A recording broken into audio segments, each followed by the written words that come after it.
Do you like seeing children in cages separated from their parents and families? Well, ICE has been known to detain families and separate them from in different facilities, leaving family members to not see each other for days, even up to weeks. This will evaluate abolishment of ICE and understand the injustices over the recent years. What is ICE? ICE, also known as Immigration and Customs Enforcement.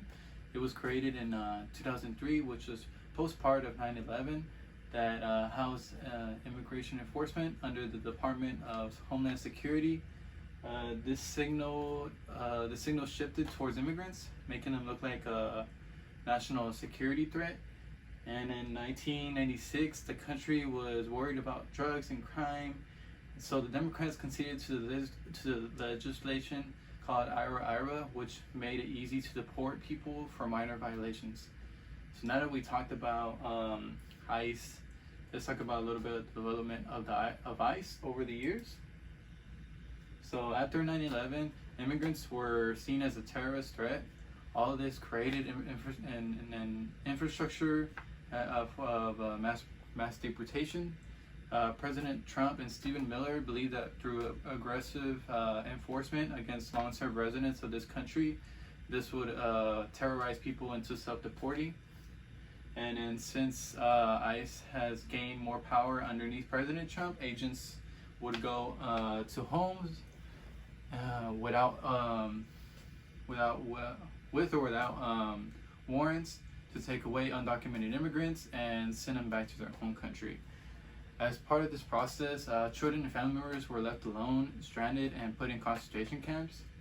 The separation of family members and children caused a lot of health issues towards the victims.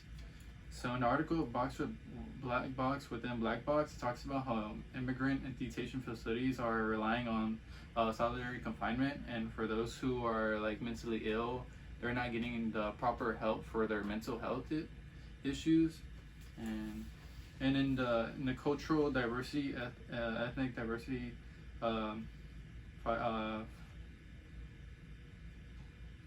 psychology, the writers state that many children who lived under immigrant parents were also living under poverty. So it was kind of making them already have like low standards. So when they would see their family member get taken away, it would trigger their mental health. So here next, I'm gonna show you a video of like a reporter telling a story about a victim that's been through this. So I focused on a woman named Laura who had been living in the U.S. for a very long time. She was driving home one night in Texas. She was pulled over by a local cop, and he decided when he learned she was undocumented to turn her over to Border Patrol. She knew she had a violent husband back in Mexico who had been threatening to kill her if she was ever sent back. And in fact, that is exactly what happened. She was sent back across the bridge, and a week later she was found dead.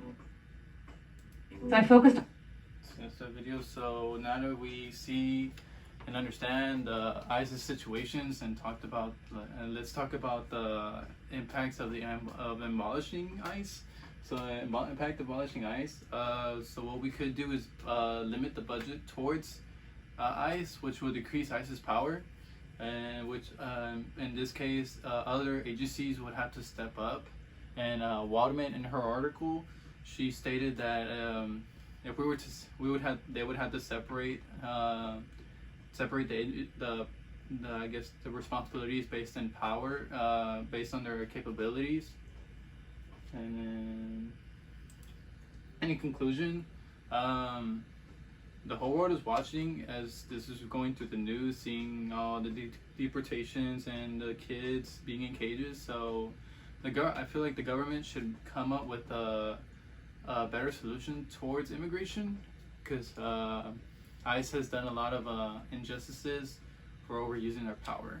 And then to finally finish, I think we should just abolish ICE.